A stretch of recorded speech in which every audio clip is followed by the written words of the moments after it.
Et depuis le début de cette campagne, les prises de position des sportifs, des artistes contre les extrêmes et plus particulièrement contre l'extrême droite se multiplient.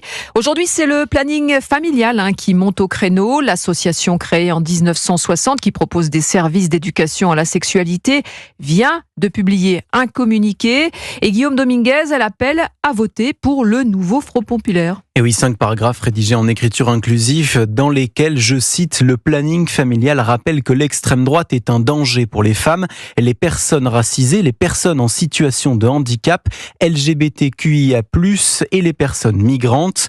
Dans son communiqué, l'association alerte sur la diffusion d'idées qu'elle qualifie d'extrême droite qui auraient, selon elle, inspiré des réformes délétères comme la loi immigration, la réforme des retraites ou encore la réforme de l'assurance chômage. Avant de conclure, le planning familial appelle à voter pour le nouveau Front populaire aux législatives.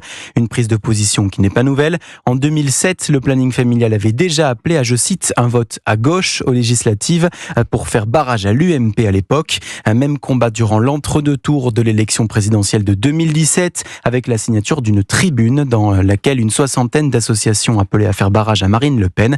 Des prises de position politiques qui interrogent car le planning familial est un organisme financé majoritairement par l'État et les diverses collectivités locales à hauteur de 2,8 millions €, près de 3 millions d'euros par an. Merci Guillaume Dominguez pour ces précisions.